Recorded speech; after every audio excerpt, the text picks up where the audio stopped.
From above, there's no delay or prevention. From above, you are always being shown the next step.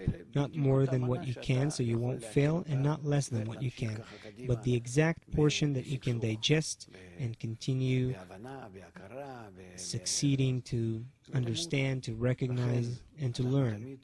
And that's why we should always remember to look at all the disturbances, what seems to us as disturbances, where suddenly things are dark, bad, there's a disappointment, or something is vague.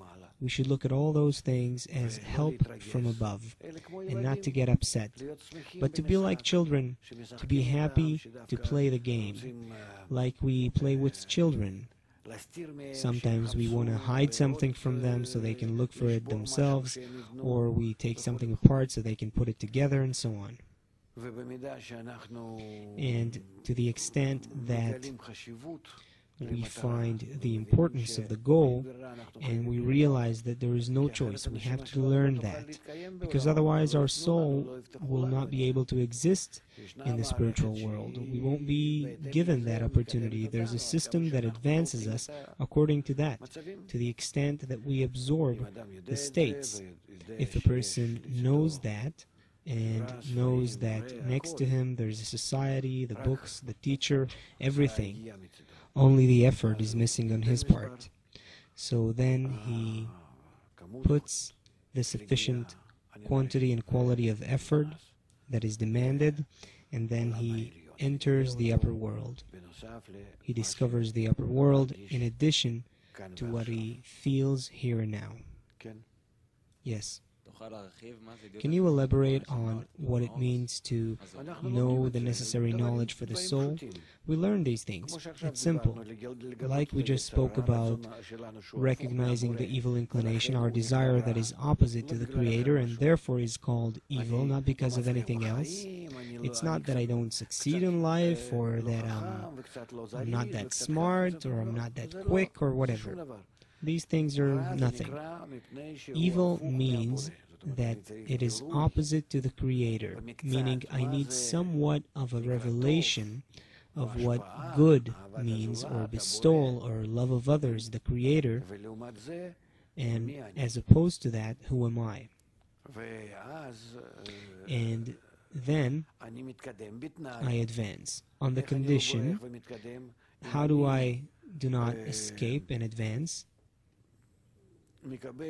If I absorb from the group the importance of the goal, because otherwise we see that people come and then they recognize a bit of evil, that they are opposite to the goal, and instead of asking, it's exactly the state where you can ask for the force that will pull you higher, that will help you. Instead of that, they flee.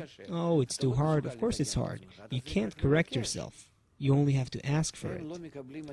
They don't absorb this understanding, they can't digest it, because they're not sufficiently connected to the group. How do I ask? There are conditions. Listening to what the teacher says, and accordingly finding these things in the book, examining the teacher that way, that's how you learn. Bonding with the group, as the books explain, and what exactly is the group? You have to detect that, to find that. Is it the friends that I'm sitting with? We're having meals together, we're enjoying ourselves, we're just sitting next to each other, next to the books and studying. What is the concept of the group, and how do I connect with it? With what exactly within the people do I connect? The points in the hearts, where are those points? What are they? How do I detect them? How do I build that kli, vessel, in which I'm about to feel the Creator? And so on. All of that is the preparation. Yes. This brings me to the question, how do I ask to connect my point with all the other points? How do I ask for that? You don't need to ask anything from them. You don't need to tell them to take it out of their pockets or out of their hearts. Rather, with your sensitivity, with your attitude to them, you have to feel that it's in them, that it's on fire within them. That's all. You don't need to speak to them. in order to do that? Nothing.